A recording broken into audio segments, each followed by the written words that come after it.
Hey there, pirates! Welcome aboard the Anime No Mi channel. Since the introduction of Haki in One Piece, Eiichiro Oda has been building a power hierarchy based not only on physical strength, but also on strength of spirit. Conqueror's Haki, Haoshoku Haki in particular, is the rarest and most mysterious of the three types, reserved for individuals with the qualities of a king. As the story has progressed, it's become clear that this type of Haki also has higher levels, specifically Advanced Conqueror's Haki, which is essential when facing the biggest names in the New World. Luffy is currently one of the few confirmed characters who can use this advanced form of Conqueror's Haki. However, Zoro also showed signs of having this type of Haki during his battles against Kaido and King, although he hasn't fully mastered it yet. This has sparked a theory that's gaining traction among fans, that Luffy might be the key to Zoro fully awakening his Advanced Conqueror's Haki. And this theory not only makes sense narratively, it's backed by several clues in the story. Before exploring Luffy's role, it's important to understand the difference between regular and advanced Haki. Basic Conqueror's Haki allows the user to intimidate and knock out weaker-willed enemies by exerting pure dominance. But the advanced level demonstrated by Kaido, Luffy, and Roger lets the user coat their physical attacks in Conqueror's Haki, dealing damage without even making direct contact. It's an extreme manifestation of willpower. In Chapter 1010,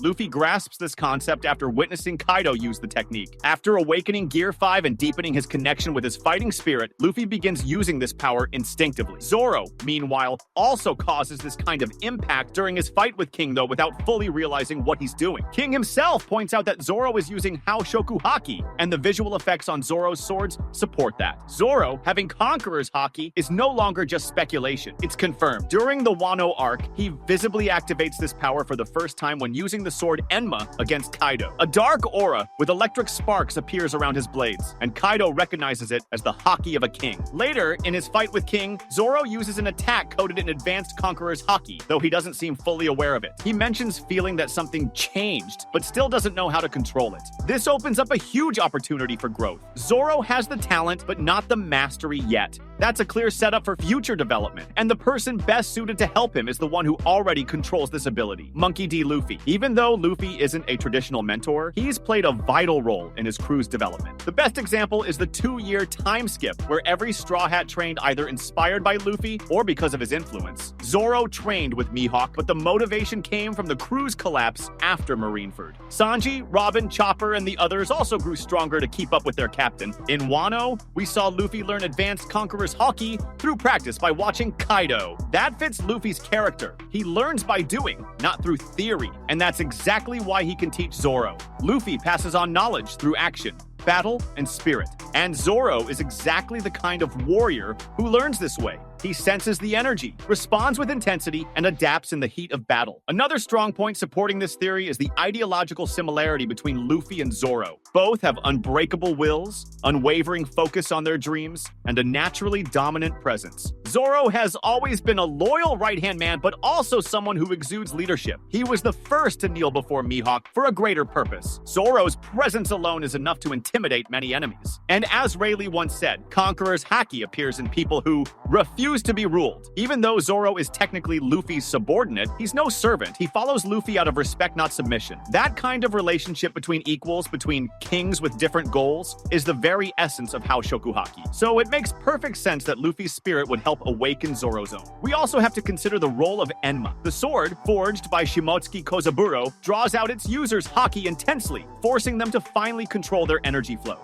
During his fight with King, Zoro learns to release Haki at an extreme level, and his inner thoughts suggest that Enma is actually pulling out his Conqueror's Haki. Now that Zoro has enough control to keep Enma stable, the next logical step is for him to channel that power consciously and offensively, just like Luffy does with his fists. To do that, he needs a catalyst, someone to push him to unleash his full potential. And Luffy is the perfect candidate. A fight between the two, even just a training match, could be the trigger that forces Zoro to feel that pressure again and tap into the full extent of his Conqueror's Haki. That's especially relevant since the two have never seriously fought each other, and Luffy is now at Yonko level. Narratively, it makes a lot of sense that as One Piece enters its final stretch, the two main fighters of the Straw Hat crew are at the peak of their abilities. With Luffy's Nika awakening, he's already reached his final form. Zoro needs to reach his equivalent complete mastery of Advanced Conqueror's Conqueror's Haki. If Sanji has already undergone his genetic awakening and gained new physical upgrades, then Zoro also needs a final evolution, and it should come in the form of controlled Haoshoku Haki. At this point in the story, Oda is showing us that the Straw Hats aren't just keeping up with Luffy, they're growing with him. The victory over Kaido wasn't just Luffy's achievement, it was the crew's. Zoro defeated King, and Sanji defeated Queen 2 Calamities of a Yonko crew. The next step is for each one of them to reach the peak of their abilities. And for Zoro, Advanced Conqueror's Haki is the pinnacle. Finally,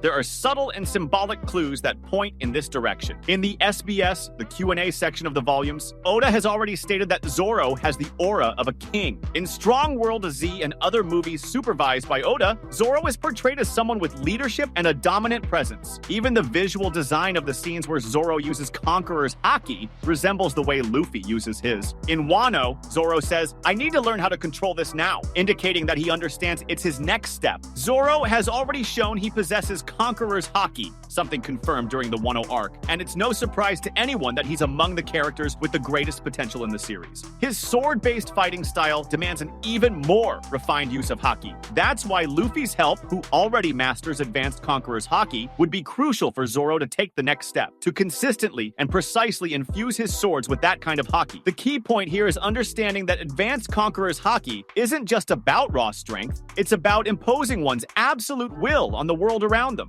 Luffy learned this from Hyogoro and Kaido. Now, it only makes sense that he, as captain and symbol of freedom, would pass this on to Zoro. Another important detail supporting this theory is how the crew trains. Since the time skip, every Straw Hat had a mentor. Luffy had Rayleigh, Sanji had Ivankov, Frankie had Vegapunk, indirectly. But after Wano, the main characters seem to have started mentoring each other. Zoro, with his cold and focused personality, could be training Chopper or Sanji in hand-to-hand combat. Meanwhile, Luffy, now fully in control of Gear 5 and Advanced Haki, naturally becomes a guide for Zoro at this new power level. And there's an even bigger issue, the enemies of this new era. If Zoro truly wants to defeat Mihawk, he can't rely only on armament and observation Haki. Mihawk is the greatest living swordsman, and to surpass him, Zoro will need to go further, infusing his blades with Conqueror's Haki like Roger and Odin did. Luffy, having fought Kaido, knows exactly how this power works. So, there's no one better to help Zoro unlock this final stage. This exchange between captain and first mate isn't just about strength, it's about trust. And in the end, that only makes the Straw Hat crew even stronger at its core. A team that learns, grows, and prepares together for the greatest war the world has ever seen. If Zoro fully masters Advanced Conqueror's Haki, he'll become the first swordsman of this era